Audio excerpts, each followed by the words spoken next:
It is a very good afternoon. It helps if I hire it up, doesn't it? It's a very good afternoon. It's Niall Boylan, which for the next 2 hours. But don't forget, 2 hours is 2 podcasts. So if you are downloading, the first half of the show is in the first podcast. The next half of the show will be on the next episode. In the next episode, we will be talking about an email that we received from a woman whose holiday was ruined, a package holiday, because she was on a flight and everybody was pissed. And she wants to know why we don't ban the sale of alcohol on airplanes. And I have to be honest, I completely agree with her. I've been in that position with yobbos and hooligans and hens parties and stags parties, and you really feel like the flight's going to go down with these people, and yet they just keep serving them alcohol. Why do they do it? Because they get good commission out of it and they're selling cheap flights. We'll talk about that a little bit later on. So if you want to hear that one, go to the next podcast. Don't forget, by the way, to support our podcast. We've no other way of making money. 3 of us work on this podcast. We don't get paid. We just want enough money to pay the bills at the end of each month. It's getting close to the end of the month. So please donate or subscribe by going to our website, niallboylan.com. That's niallboylan.com. You can donate and subscribe there. And anyway, anytime during the show, by the way, if you click on the link below the show, you'll see Buy Me a Coffee. You can buy us a cup of coffee. It's only £5 for a cup of coffee, and we'll share it. I swear to God, we'll all take a little sip out of it. Thank you very much indeed to everybody who supports the show. Now, the first thing I want to get to is sex education.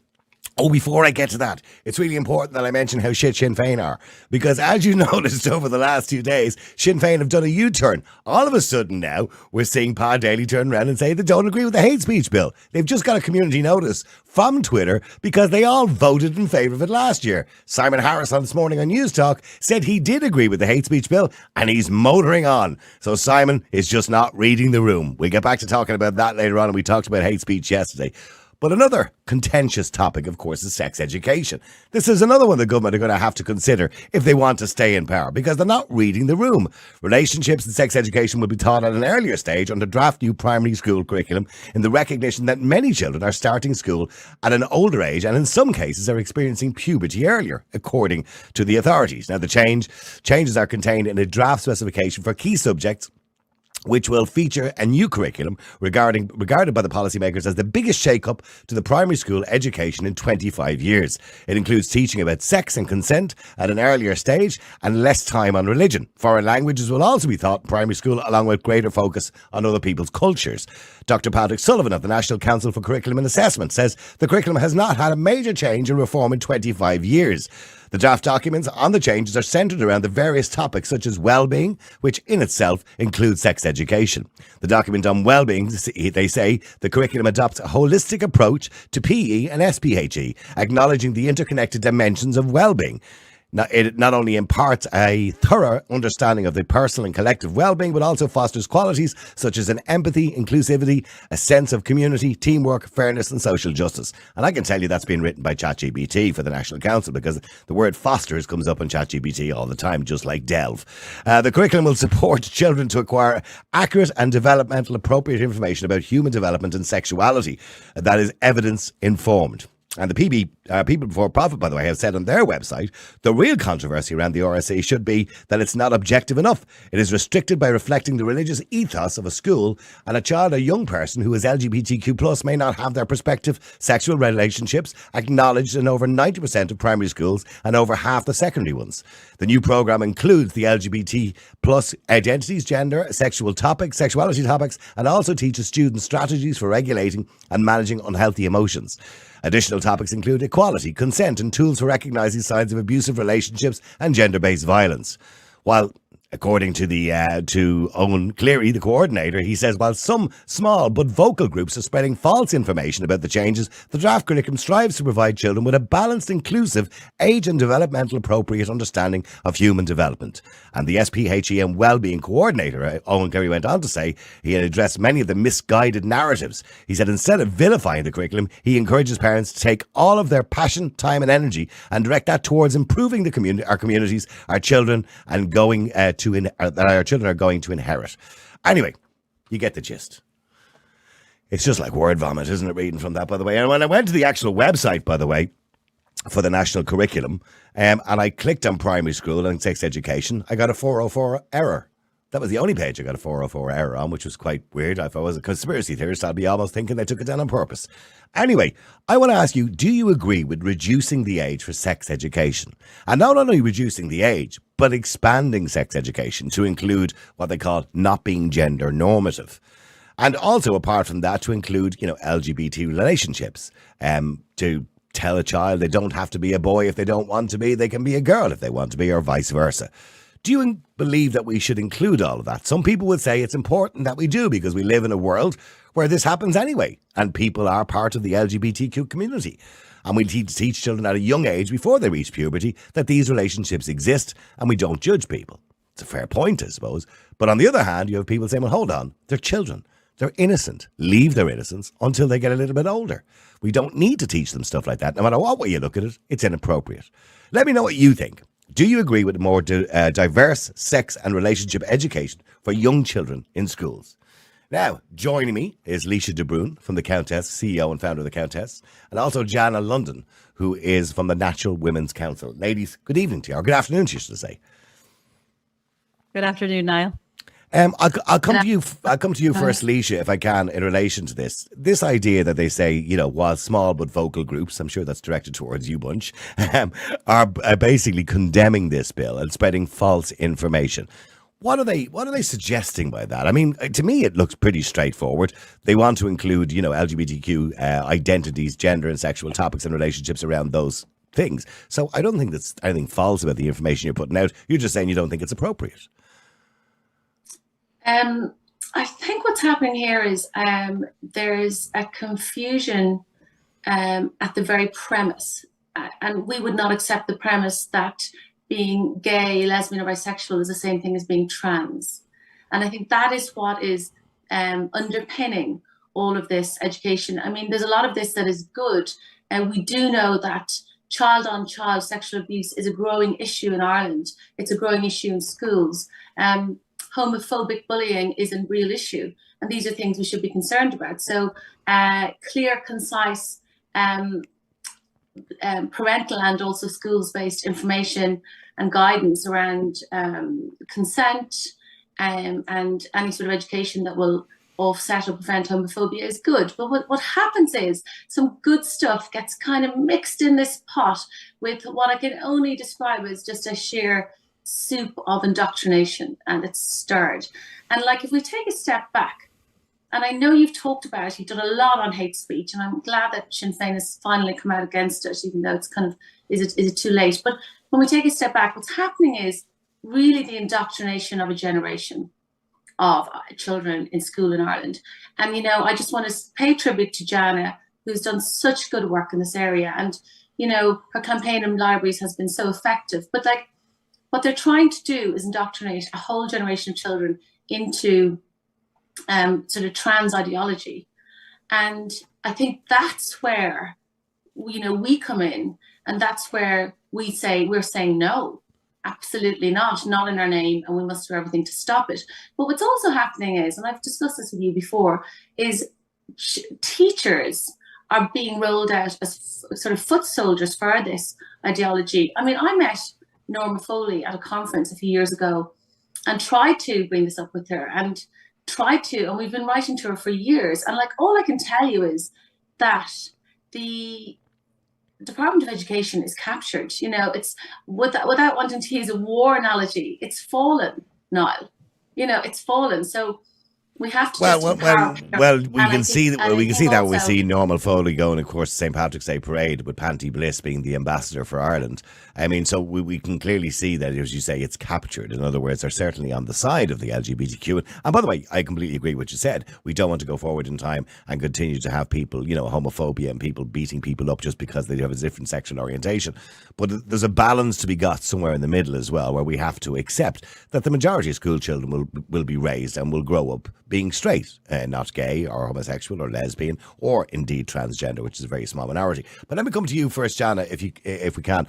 We talk about indoctrination. I had a very interesting conversation last night with an American man, and he was telling me about this idea in the United States that, and his theory is that if, say, 5 people had cancer, you wouldn't medicate the whole population of the world because 5 people have cancer. And I'm certainly not using an analogy between cancer and transgenderism or homosexuality or lesbianism, but obviously it's a minority. So why are we telling the majority how we should behave in life? or, you know, why we need to do this, rather than just supporting the minority, if you know what I mean. Like, you would support those people with cancer, just like, for example, if you had children who are confused about their gender in school, that you would support those children, but there's no need to tell the rest of the children, you know, this is okay, you know, if you want to be a boy, you can be a girl, or whatever it is. In other words, that you deal with just the people who have an issue and you support those people. Yeah, Niall, that's a really good point. And I think when we meet a lot with parents on the street, when we're leafleting or we're at live events, the question everybody asks is, where is this coming from? And where is the evidence that this is coming from? And you mentioned cancer. So, you know, with cancer, it is an illness that needs treatment. With this, it is a psychological, gender dysphoria is a psychiatric condition in the States. I think it's been redefined in Ireland. Yes, yeah. But we would not we don't want to spread this condition in the classroom. And if you're talking about a social contagion, of course. A social contagion. So this is coming. We've looked at where it's coming from. There's no evidence that this is coming from the bottom up. I have written to Norma Foley to ask, you know, this is rolling out under the diversity, equality and inclusion, DEI, but I'm going to start calling it the diversity, inclusion, equality. Let's just refer to it as DIE, because this needs to be stopped dead in the tracks. I've asked Norma Foley's department, show us evidence that the LGBTQ community is getting bullied in school by children. That's why they're rolling this out, because apparently that community is getting bullied. I've not received any evidence. They're rolling it out under kindness, inclusion, you know, respecting minorities, but kids are born full. Kids are born kind. Kids don't see the way adults do. They don't see people's skin color different. They don't see people's sexuality different. My daughter was friends with a boy who wore a dress, and she didn't make any comments on this. So we are pushing something into children's minds that they don't need to have pushed. It goes along with the critical race theory, which is coming in school, trying to teach children that they should feel privileged for being white, Irish, or male. Of all the people in the world, Irish people don't need to feel privileged for any reason. There was oppression here for, 800 years. So they're pushing a political agenda into schools. This is run by political activists.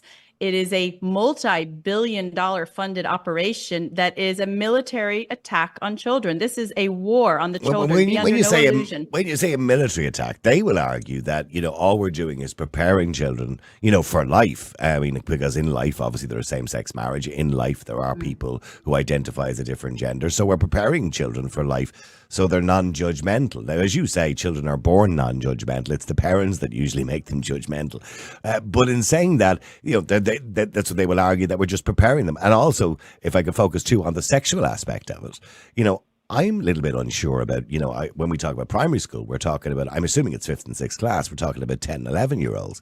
Do you think it's acceptable to teach a 10-year-old, you know, about sex education in general, be it LGBTQ or be it straight or be it gay or whatever it happens to be? Do you think it's acceptable to teach a child? Yeah, I'll just clarify, because something we always come up against when we're running events by the other side who argue this is appropriate is they say, oh, are you trying to bring Ireland back to the dark ages and not teach sex in schools? But just to clarify for your listeners, there's a very big difference between sex education and sexuality education. Sex education is a biological fact. We used to, in the 70s and 80s in school, it was referred to as the birds and the bees. We are not against the biology and the sex education and, you know, children going through puberty and those type of changes. But what we are against is teaching things like gender ideology as a fact. There was the big thing going around recently was the genderbread person, which is very child-friendly little genderbread person, teaching children they can be a boy, girl, neither or both, irrespective of the sex you were assigned at birth. And even that terminology, assigned at birth, we are not assigned sex at birth. It's not like the baby comes out when you assign a sex. Sex is determined at conception in the womb. So there's a very big difference. And I'm not, my children are 5 and 8, and they know a little bit about, you know, they ask about their body parts since they were 2. That's biology. That's different than teaching them they can change their sex. This is a document that every listener should look up online. WHO Standards of Sexuality. There's a page in there, the Matrix. The WHO, the World Health Organization, which also want to ratify the WHO treaty in May, 2 months' time, wants to teach age 4 things like masturbation. They want to teach age age 9 about their first sexual experience. Now, I'm sorry, but no responsible adult or parent should want age 9 to talk about their first sexual experience. But when you say that's the WHO, the NCCA will say, well, that's not what's in our curriculum. That's the WHO. I mean, and I come back to Leisha on that because she's a barrister of law. In relation to what applies to the Irish curriculum versus what's in the WHO document, I've seen some of the stuff in the WHO document, and it's vile, to be honest with you, if you ask me. But Alicia, does that automatically apply to the Irish curriculum? It doesn't apply in terms of law or any kind of jurisdiction. It's not like sort of a EU directive that then we must, transpose. It's not like that.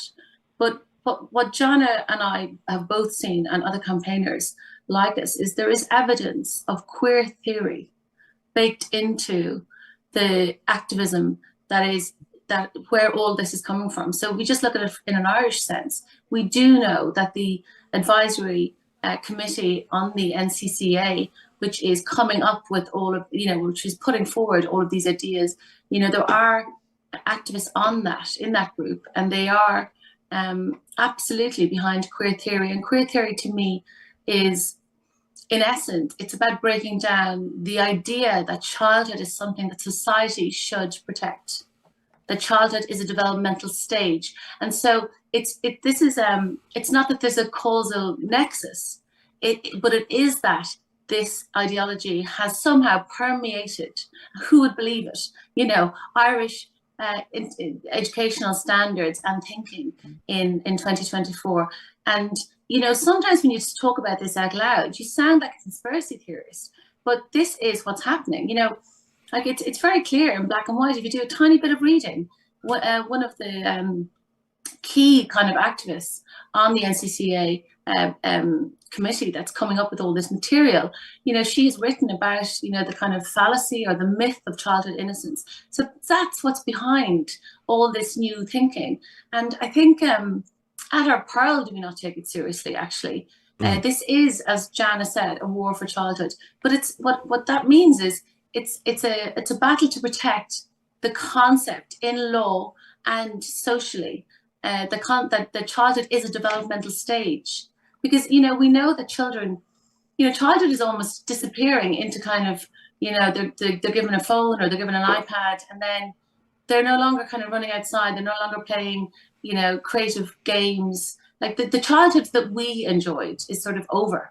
But what we're now seeing is there's a kind of encroachment into that childhood, into that innocence of. No, I couldn't agree with you more. I think we've moved forward too fast. I know only yesterday in Florida, Ron DeSantis has now banned the use of social media for anybody under the ages of 14, which I think is wonderful. He's actually making it illegal to be on social media under the age of 14, and he's also now talking about under 16s as well, which I think he's absolutely right to do. But Johnny, just getting back to you. I did notice in the document going back some time ago the term gender normative, and that they wanted to remove gender normative from sex education. Now, I don't know whether that was in relation to the junior cycle or in relation to primary school, but I imagine it's in relation to both.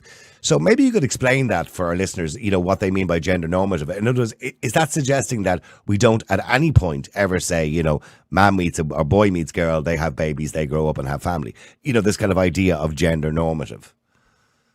Yeah, absolutely. They do want to break that gender normative down, and they want to. I've seen a document. I can send it, post it on my Twitter after.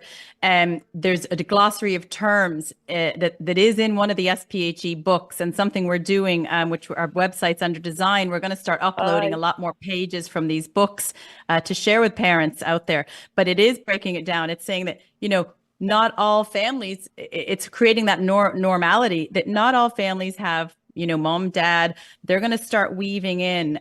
The other thing to really point out to listeners, really important for parents, is currently parents can opt their children out of the certain parts of the curriculum that don't align with our moral conscience. Under the Education Act of 1998, we can do that. So we've opted them out, say, of the pronoun use or the gender ideology or, all that other stand-up weeks, belong to coming in and all of that.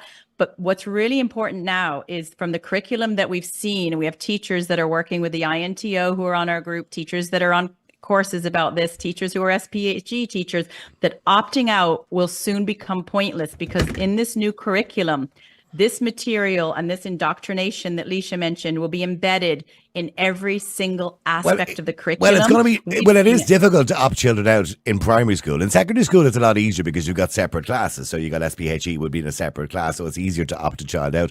But when you've got an ethos in a primary school where, at any point of the day, you don't know what you're going to be talking about, be it mathematics or Irish or, religion or a language or whatever it is, or sex education or relationship education, it's an ethos that runs through the day. So, when they're talking about the ethos changing, and that's indeed what they're talking about, is the ethos change and removing gender normative from the ethos, well, then simple things like even in English, telling a story about, the boy who met the girl and had a baby, that will become no more. I imagine that's the route they're aiming for.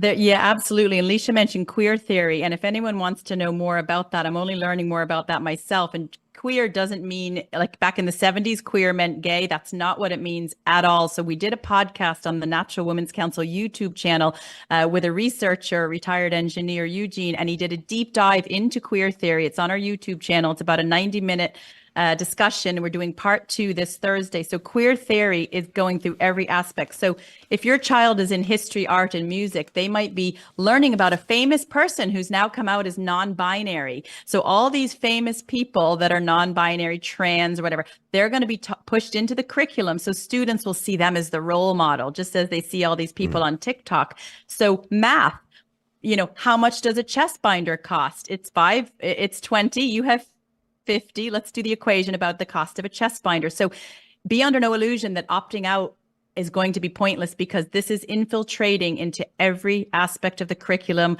And the other really terrible thing that's happening in secondary schools is we have seen that some of the core subjects are being moved to optional to make room for this well-being, diversity, inclusion, equality, the DIE.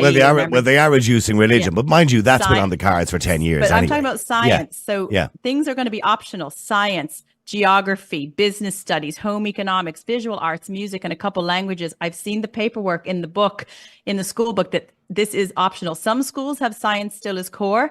So what's going to happen to these children is they're not going to be learning the core education studies. Instead, they're going to be put through a queer theory, Marxism, social justice warriors, and they're going to come out really dumbed down. Well, we seen the controversy last week when it was suggested in relation to climate change that children are taught how to be activists. I mean, that in itself was quite a dangerous situation when we're teaching children. There was one speaking on News Talk this morning that she's really happy to be in school learning about the climate crisis and how to be a social justice warrior. So that's what the kids are going to be. Well, I've spoken to people about that. The last thing you want is your 7-year-old coming home crying, thinking the world is going to end. Just before I go to Sarah Holmes, I want to bring Sarah in. I just want to go to Christine, who called in, who actually agrees with us. Christine, you've been listening to Jana and also Leisha there talking about, the potential for what could be coming in relation to sex education in schools and that kind of diversity of sex education in primary schools. You agree with it to some degree? Well, I do agree to some sort, like age appropriate, but like, say, getting for kids to know their like body parts and stuff like that and be aware of it from a certain age, like, because you have some kids there to have ridiculous names for their body parts and stuff like that, and it's just, like it's crazy, like. So, but is that our job, or is that the school? Like when we're talking about primary school children, obviously. Well, I consider it my job as my son's parent to explain to him what his body parts are, like. You know what I mean? But I'd also respect other people's parenting as well. I'd never disregard anyone else's parenting as to what they want their kids to believe. But I think it's down to the religious aspect of, like, years ago, it was shameful to talk about your body parts and stuff like that. Okay, and in relation to, I suppose, moving forward, they want to be very inclusive and include LGBTQ and transgender children and gender identity and all that. Yeah, but I think there's just way too much of that put on kids nowadays, like from a young age. Like, if that's how you want to, like, bring up your child, that's okay for you. But, like, from, like, parenting in the home, like, not in school, like, from parenting in the home, like, I just say to my son, I'm like, that's, like, I'm like, if a girl loves a girl, if a boy loves a boy, that's okay. But, like, I'd never say it's wrong or, nothing like that. Like, I just let him be. He doesn't see it as any different to anything else, you know what I mean? And how would you feel if, say, kids as young as 6 or 7 were using books, say, in school that, had, transgender children in the books, or transgender people? Or well, I would just, like, would you be okay with that? Because well, I can't say I would be okay, but, like, that question has been put to me, so I haven't really thought about it. I'd have to be put in the position to explain to my son, but I'm very, like, cool as a breeze with everything for him. Yeah. Like, I'd be like, oh, that's a girl that wants to be a boy, or that's a boy that wants to be a girl. That's just how they feel. Yeah. And I wouldn't be like, oh my God, you know, I wouldn't be going mad over it. Like, I'd just be like, he's a bit young, but like, you know, the younger they're exposed to it, like, it's normal for them. Do you know what I mean? Because it is 2024. But isn't that the problem? Isn't that what the ladies are saying? That the younger you get children, you said it becomes normal for them. But isn't that the whole point of indoctrination? It is 2024, and like, you have parents out there that have same-sex couples at home raising them, or you have someone at home that has like parents that have a lesbian mum, and then they go to their dad at the weekend, or they might have a gay dad and go to their mums at the weekend and stuff like that. And like, if my son was going on a play date at someone's house and they had two dads or two mums, I wouldn't look at it any differently. Yeah, but that would be it would be less common. I mean, in a classroom of 30 kids, it might be one child. So, why would we be teaching every other child in the class, about that situation when we don't really need to? We support the child, obviously, of course, that, that's in those situations. But don't close your child off to it completely. Like, if like, an awful lot of it, Niall, comes down to like the religion in Ireland years ago. It was shameful to talk about, but like, in the home that I have, I'm just like, yeah, look, we are like, I'm religious, my partner isn't, but like, I'd never say, oh, no, that's wrong now. I'm like, live and let live. If you're gay, you're gay. If you're lesbian, you're lesbian. If you're like whatever well, you I are, think we all think like that, yeah. But obviously, there's a difference in you telling your child about that and the school telling your child about that. Because when the school is doing it, you don't really have a choice in how that's thought to them. Yeah, well, like, I was showing my son pictures there of like a do I was at, and there was a gay couple, and I was like, that's him now and his boyfriend, and that's like, I showed him, and he didn't bat an eyelid, didn't even question, why does he not have a girlfriend? They tend not to, yeah. Kids he just got on with it, like, he was asking who was in the picture, so like, it's just gently opening up to them, but like, it shouldn't be a thing that has to be like a big issue made of it, like, unless your child asks more questions about it, because then your child might be feeling some sort of way, do you know what I mean? And be like, oh, like, this is okay. And I'd be like, yeah, that's okay. Do you know what I mean? Because if your child wants to be gay in 10 years and they're going to be like, I don't want my child, if he's gay in 10 years, to have to like open up to me. I want my child to just come home and say, Ma'am, this is my girlfriend, or Ma'am, this is my boyfriend. I don't want him to sit down and say, oh, Ma'am, look, have this big discussion. Like, he wouldn't have it if he was bringing home a girlfriend. So why have it if he's bringing home a boyfriend? Okay, well, listen, thank you for that, Christine, because I know you're rushing, you have to go off. But Jana, that's an interesting point. That sometimes, I know Christine sounds like a good parent that talks to her children about different issues. But there are parents out there. We can't take it for granted that every single parent out there is a good parent and talks to their children about the different issues that children might have when they're young. So that's why the schools feel they need to step in and make up for those bad parents. Yeah, and it's about... Oh, go ahead. Sorry, go on. Yeah, it's about age appropriate as well. We have in Ireland, for example, the Children's First Act of 2015. And under one of the sections called emotional abuse, it states that it's abuse emotionally to a child to be giving them material that they're not mentally capable of handling at their age. So, for example, my age 5 boy or my age 8 girl, they don't really know even about like sex yet and relationships, and nonetheless probably at this age don't even know much about heterosexual relationships, nonetheless throwing in the trans, non-binary and everything else. That is not age appropriate for age 5, 8 or even like a 10-year-old. So that would be emotionally just confusing for a child, and it could be very traumatic for a child when they're trying to learn their reading, their writing and their ABCs and their Irish language while that's still in school. It would be very confusing at that age to try to take all of this in. So it's really emotionally abusive per the Children's First Act of 2015. Okay, well, let me just go to Sarah Holmes. Leisha, I'll come back to you in a second. Sarah, hi, how are you? Hi, Niall. How are things? You've talked about this a lot in the past, Sarah, and I know you've been on Twitter, you've been everywhere talking about this.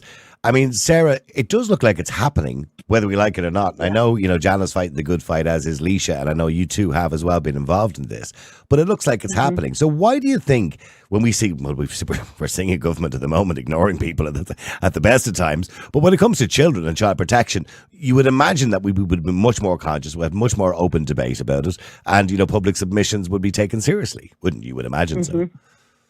Yeah. Yeah, I think what's happening is, I mean, if I take a very tangible example of the Busybodies document, which is a guide for primary school children, which is developed by the HSE and it's circulated around to primary schools around the country. That document's been on the go for maybe 20 years. And about 3 or 4 years ago, they injected a gender identity section in there. And I guess this is the bit where it's kind of, where I kind of over the last few years have got alarmed. It's, you know, the document, which used to be just about, you know, the anatomy of boys and girls, you know, how your body works, very sensible stuff, you know, reference to reproduction, less so sex, and what we're seeing now around the idea of, you know, of sex acts, etc. But like just a very biologically factual guide, age appropriate, back to what Jana was saying, you know, the right content for young children, right? But about 3 or 4 years ago, they injected in a chapter on gender identity, and the chain of trust, I think, is broken here, Niall. That's the key thing. That's why parents like me, who've had no interest in politics ever, are kind of stepping up and going, well, hang on a minute here. Because, like, I did an FOI into that document. Where did this content come from? The HSE produced it, so you'd assume doctors and nurses and experts are involved. But when something says something like, you know, you can be a boy, girl, neither or both. But you just know an NGO is involved in that, don't you? You know an NGO is involved, and behind the scenes it was Belong To. And then you look at the profile of Belong To. So Belong To is made up of activists with zero qualifications. So what we've done here is we've broken the chain of trust in Ireland. And it's not just busybodies. This is within the curriculum as well. Once you dig and you find the root cause of this content coming in, it's uneducated activists with no skills, no training, other than just they have decided that they want our children to be told they could be born in the wrong body.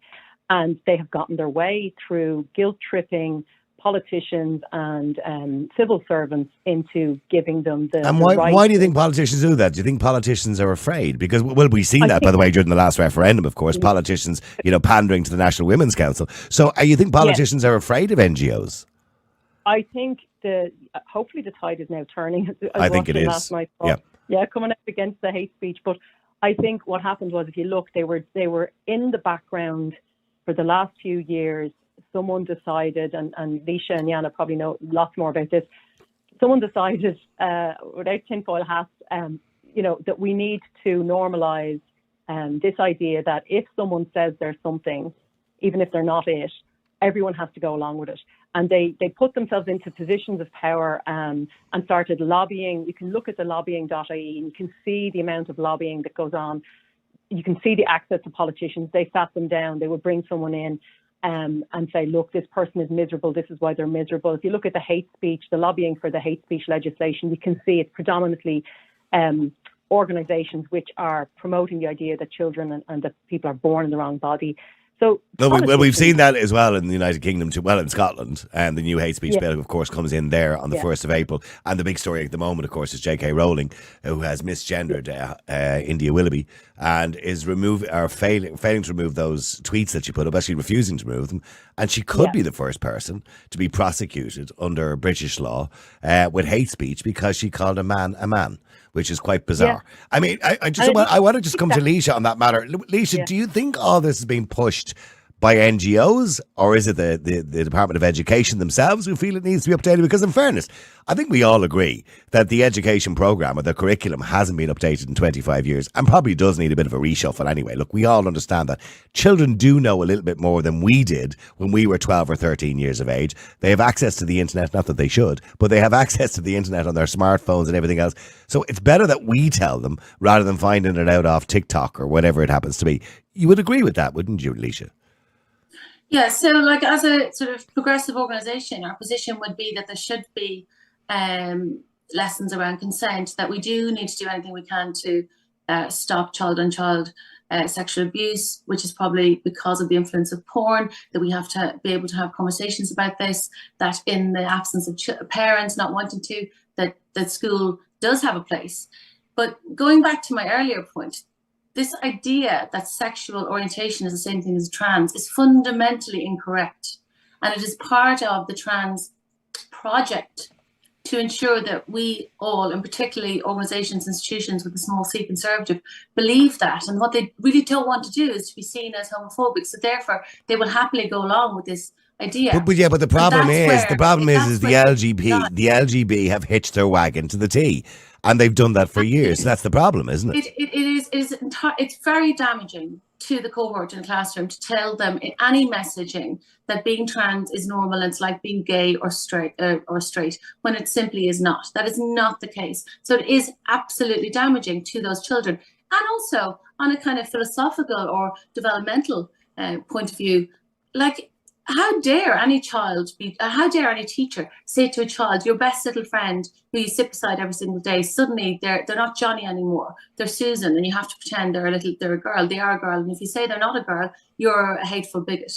That is abusive to that child. And and going back to Sarah's point about trust, these teachers are in a position of power and trust, and we have handed our children over to them. And it is, we heard of a case in Dublin where 8-year-olds were being instructed by the teacher to use their preferred pronouns. I mean, it's an abuse of that relationship.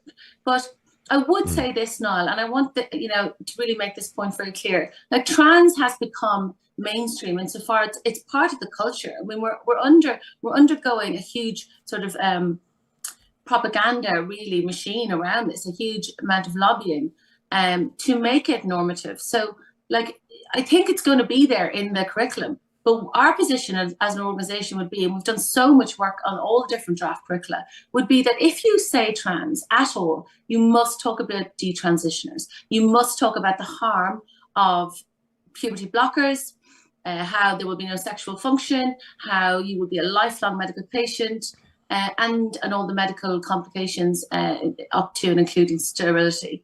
But also, I think we have to look at how this impacts same-sex attracted people. So, like, trans ideology is working actively against their rights. There's a lot of misinformation being given out by NGOs who support the trans community by suggesting that they are reversible puberty blockers, when of course the evidence, even from the NHS in the UK, who now don't prescribe them anymore, say they can be dangerous. Now, of course, we don't know for sure because we're not using them for long enough to see the actual real effects, the long-term effects, but they can be very dangerous and they can be completely irreversible. I just have to move on to some callers, but just finally, if I can, Janet, just in relation to you, as I mentioned earlier on there to Leisha, and obviously to Sarah as well, it looks like there's not a lot we're going to be able to do about this. We see this with the hate speech bill. We see it with lots of other things as well, that the government just steamroll everything in, whether you like it or not. And I think this will be the government's last stand on this particular thing. But this is supposed to come in when? In September, isn't it?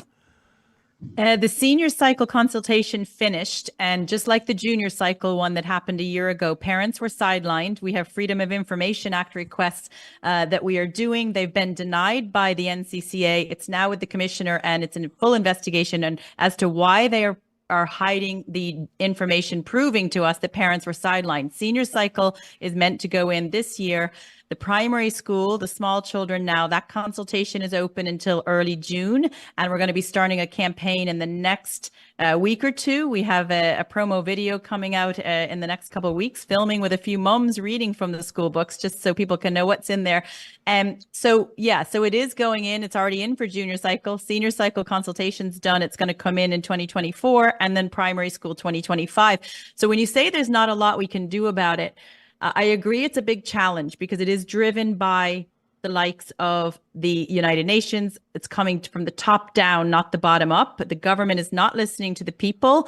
No one's asked Leo Varadkar about his ties to the World Economic Forum. They are pushing this gender ideology as well as part of their Sustainable Development Goals, SDGs. So there is a lot we can do about it. We need parents to rise up in the thousands against this coming into schools. We need parents to go into board of management with call meetings, go to the principal, take their kids out, say, we do not accept this. We do not accept it. But a lot of it is already in the schools. So what parents have to do is teach your children to be proper critical thinkers. Now we are seeing something come in the new education called critical thinking. So it looks good teaching your kid to be a critical thinker. But what the education is doing is teaching them critical thinking that is one-sided. You have to be a critical thinker, but you're only allowed to believe this. And they're excluding kids like mine will be excluded and bullied. There was another point I was going to make. We have to rise up. Yeah. Sorry for interrupting. That was the point I was going to make. There was only legislation brought in on AI during the week there as well. And most of us will know at this stage that if you go into ChatGPT and you say, write me a short essay on why a man can't become a woman, it won't write it for you. It'll tell you it can't. It goes against its policy. For us as critical thinkers and adults who've been around on this planet for quite a while, we can write our own essay and that's fine. But going forward in time, young children who are now using an AI, of course, will be the future, just like calculators were when we were kids. AI will be the future. That's going to be the only opinion they'll get. That's going to be the only narrative when it comes to climate change, when it comes to gender ideology, when it comes to queer theory, when it comes to all these things. That's the only narrative they will get. They won't be given another option. So I think it's quite dangerous. One point, Niall, I want to make to any principal and teacher watching this is principals and teachers need to look at what's happening in other countries. We are 10 years behind them. There are lawsuits against schools, against Department of Education. And if this is taught in schools, and if a child, particularly a vulnerable child, and we saw that data showed over 50% of the people seeking gender care may be on the autistic spectrum.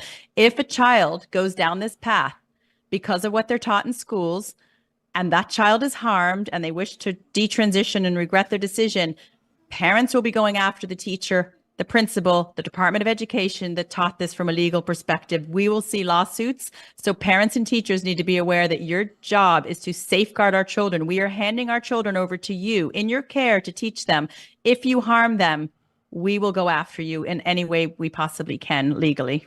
And Leisha can probably comment more on that from a barrister perspective. I think Leisha, go ahead, Leisha, very quickly. I would have concerns about the well-being curriculum. I don't know if we're going to discuss that, but there will be a person who is given quite robust legal rights. But that was challenged in Scotland in 2016, the Supreme Court in the UK, and the Scottish parents who took that fight all the way to the Supreme Court actually won because it was seen to be unconstitutional and a kind of a breach of the parental and child, relationship, that someone could have that power to complain or share information with other agencies. So, I think as well, the other point to make is it is an attack on the rights of parents and a kind of growing of the state input into that relationship. And that's kind of one of the broader points of this, I think.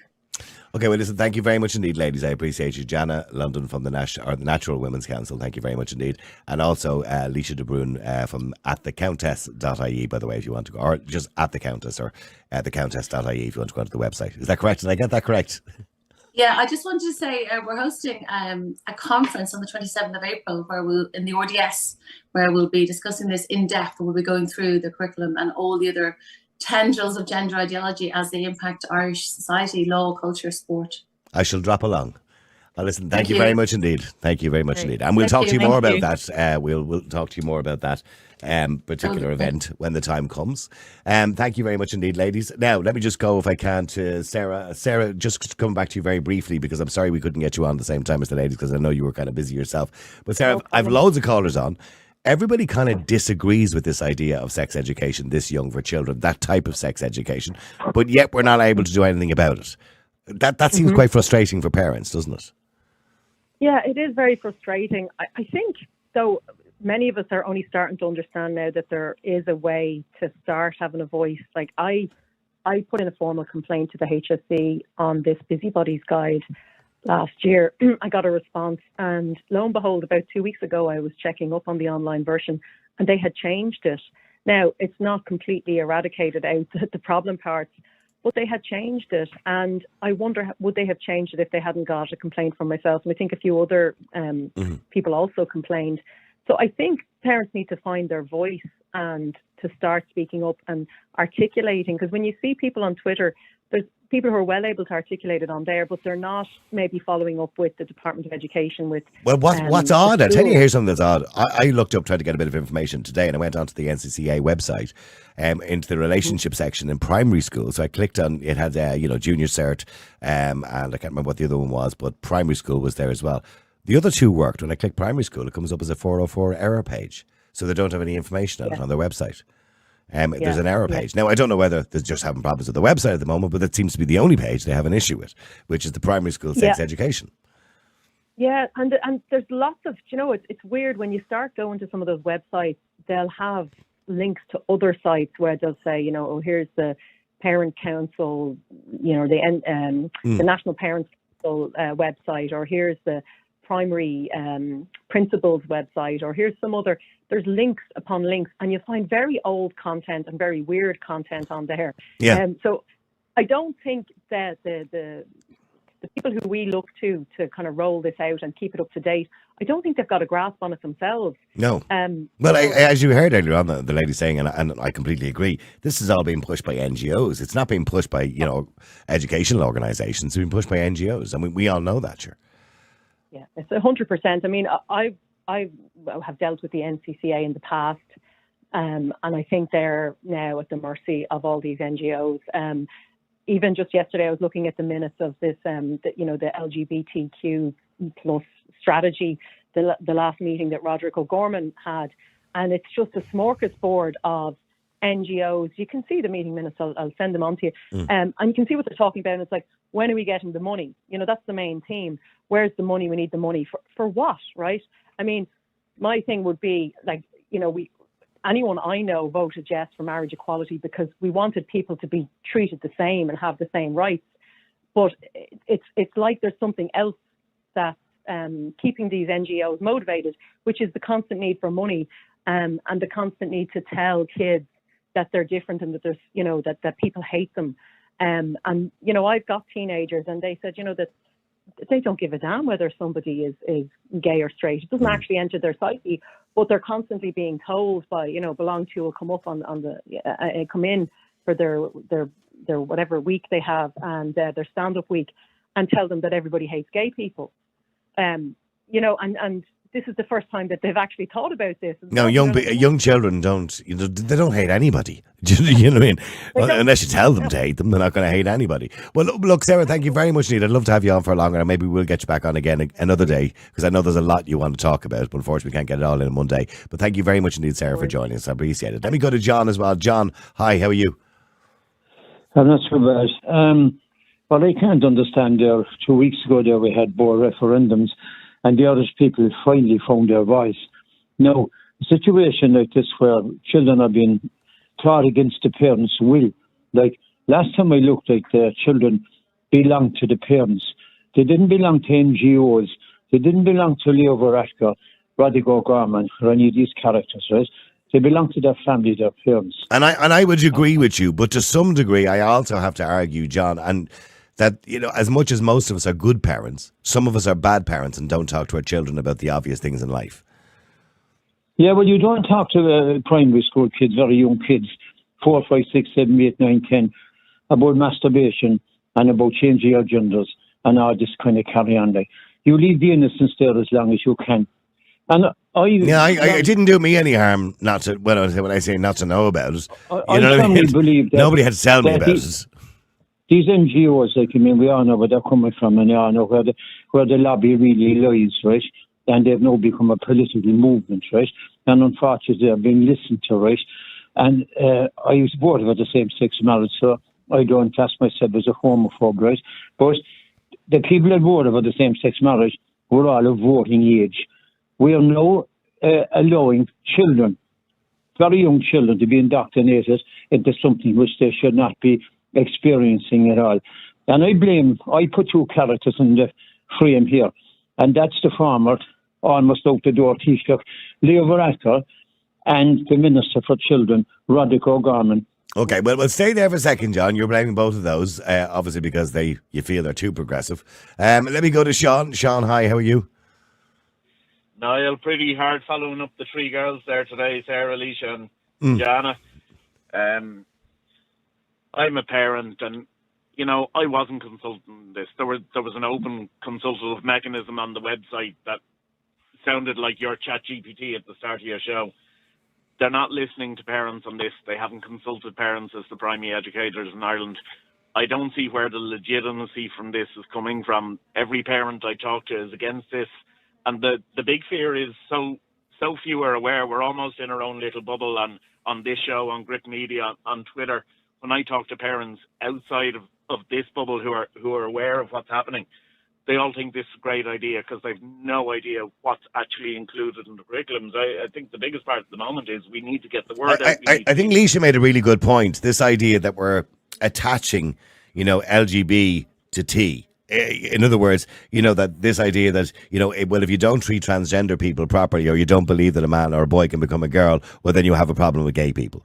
And that's not true at all, because there's no connection whatsoever. It just so happens that LGBT, and I mentioned that maybe it was a mistake by the LGBT community to hitch the wagon to the T community, because the problem is they're two completely different things. Well, being gay is being who you are. Being trans is being someone you're not. So it's very easy to strike between the two. I'm very fearful about this. I'm very fearful about where it leads. The social contagion is obvious. But there is a bit of a pushback, Sean. I can see the pushback around the world. I mean, we can see it in states in America, for example. We can see it in the United Kingdom with the Tory government recently, although there's a bit of a pushback now, and you might see Labour getting back into power, and if Keir Starmer gets in, that's the end of that. But you can certainly see a pushback in a lot of countries against this whole gender ideology. Yeah, I think it's really important that Fine Gael, Fianna Fáil delay the election as long as possible. If they do, we're going to go into an election cycle for the US presidential, along with the Irish general election at the same time. And I think the issues over there this time around will be immigration and trans ideology. And once that happens, it'll transfer over here into mainstream media. But at the moment, I mean, you don't see prime time talking about this. You don't see Virgin Media talking about this. And if they do, then they'll stack up a Kerry TD against an activist. I mean, what place does an activist with no children having input into the school curriculum? The only people who should have been involved in that from start to finish are the schools, the principals, medical professionals, and parents. I mean, the idea that we have belonged to or TENI or any of those involved in our schools in any way, shape, or form is contrary to any kind of sanity. Yeah, I mean, I don't agree with NGOs having any say whatsoever in what goes into schools and what goes into education. Unfortunately, I'm very stuck for time. Sean, thank you very much indeed. Let me just go to Michelle. Michelle, hi, how are you? Hi, Niall, how are you? Good. Michelle, do you agree with updating the sex education programme in schools for primary school children to include things like consent, inclusivity, gender, identity? Do you agree with it? No, not gender and identity for primary school children or even secondary school children, unless it's explained as, a feeling that somebody has. And just to point out for people, by the way, you're a social care worker and you also have postgrad in sexual education or sexuality and education. Yeah. And I run puberty workshops actually for kids with ID and autism. Yeah. So I'm very, very interested in this topic. And what I would say, the workshops I run is with parents at the workshops. I think parents need to be a lot more involved in your previous caller just there was saying about, designing curriculums, knowing exactly what's going into a curriculum, what their kids are being taught in school. And I don't think young children in particular should be learning about identity, gender identities, Mm-hmm. I think that it's just, typically we have biological males, biological females. Then a very small minority of people will have, DNA differences. Difference of sex development. That's a completely separate issue. It's something like if a teacher is presented with a child that has DSD, for example, or gender dysphoria. So, I mean, they're not topics that a teacher should be expected to be. But we're seeing it more and more. As I said only a couple of years ago, one of the big stories in the newspaper was a teacher demanding, that the children, the 8-year-olds in the class, use a different pronoun for her. You know what I mean? Yeah, I know. For me, as a social care professional, I think if a teacher is coming into a classroom and they're placed more importance on their thoughts and feelings about themselves in that kind of situation, that to me actually is possibly a red flag. It essentially means they're an activist of some description, doesn't it? Really? It doesn't show emotional maturity, that they're not able to put their own feelings and needs aside for the greater good of the kids in the classroom. You know, like if I did identify in my line of work, I work with teenagers, with intellectual disability, as I said, but I work part-time in the training centre. If I did identify as, a different pronoun, I wouldn't expect the kids that I work with to address me by that, Yeah, I think, this idea that we want to remove this kind of gender normative from schools, I think is bonkers, to be honest with you. Telling 5-year-olds, listen, Johnny, if you want to be Susan tomorrow, you can. I mean, because they can't. They can't. And children that age, the way their brains develop, the way they think about things, they can't, they're quite imaginative at that age. Absolutely. they're prone to latch on to lots of different ideas that are could be given to them, Okay, well, listen, Michelle, thank you very much indeed for that. And I'm sorry for being really short with everybody. Elaine, hi, how are you? Hi, Niall, how are things? Good. Do you agree with this or disagree with it or agree with it? I completely disagree with it, Niall. I have been openly campaigning against it since 2019, since it was announced by Ruth Coppinger and Richard Boyd Barrett of People Before Profit. And I campaigned. Oh, they kind of championed this going back a few years ago, didn't they? Yeah. 2019, they called for the update of it. And we went ahead and read it and what it entailed. It's not an article or a curriculum that's coming from Ireland itself. It's coming from the EU. We don't have to participate in everything the EU do, and I think that we're overriding constitutional law inside this country to depict minors to suit EU laws, to be honest. And I just want to state there that under the Criminal Law Sexual Offences Act 2017, now to depict any minor in any setting carries a jail term of up to 10 years. So I think that parents need to be very much so have an open dialogue with their kids, because I have a friend whose son came home from school, 11 years old. He's on a spectrum last week. His father nearly crashed the car with him in the car. He was told inside in school what good and bad touches were on a woman's breast, and they haven't returned him back to school yet. Oh, gosh. They didn't consent to this being told to him. The school just went ahead.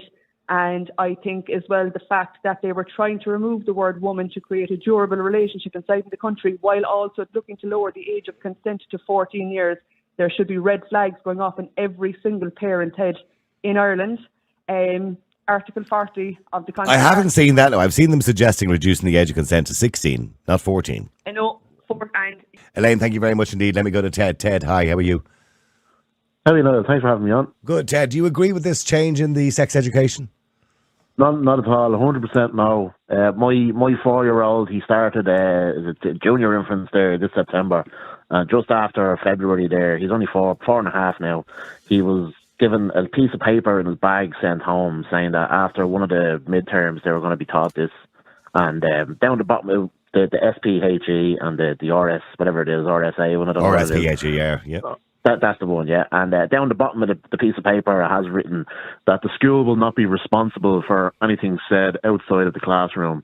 Now, you know yourself, with big schools, like there could be older kids getting information from elsewhere, and then they could have access to YouTube or whatever, and they'll be telling them this, that, and the other, like, which would probably happen more than likely. But to try and get kids that young to be learning it, it's just wrong. Plain and simple. I mean, some people have said it's like almost like going back to the days of religious indoctrination. You're kind of indoctrinating children into a way of thinking. That it's it's okay if they're 5 and you want to change your gender.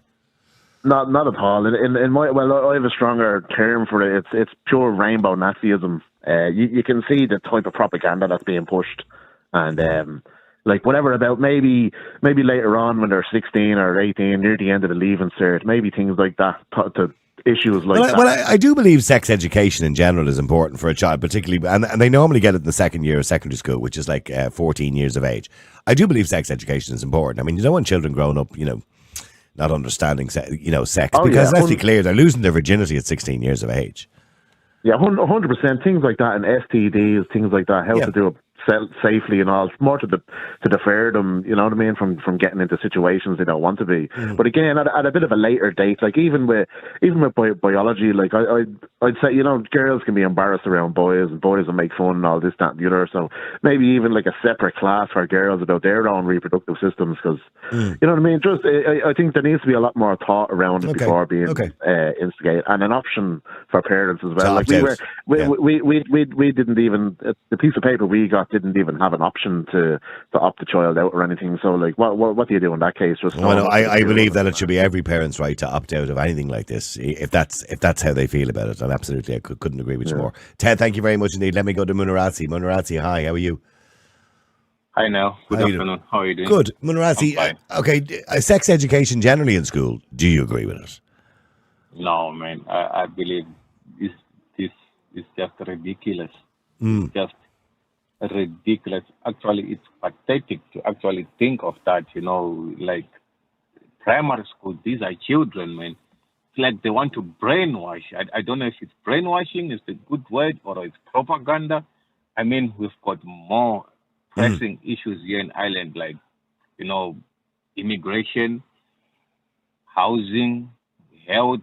These are the things that we should be channeling. And I don't disagree with you, but this, you know? but it is equally important too that we're conscious of children, and what we're teaching them, particularly when it comes to sex education, because it would be fair to say, Munirazi, that children now, compared to when we were kids, know an awful lot more.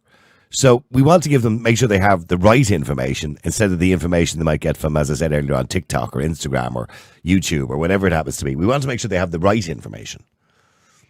But still, yes, we can start that maybe in the secondary school. It would be like our 13, 14-year-old. That would be at least better rather than teaching like a 4, 5, 6, 7-year-old. That's way too low. Way too young. It's just kind of inappropriate. Now. Okay, well, actually, Munirazi, just stay there for a second because I want to bring Susan in very quickly. Susan, hi, how are you?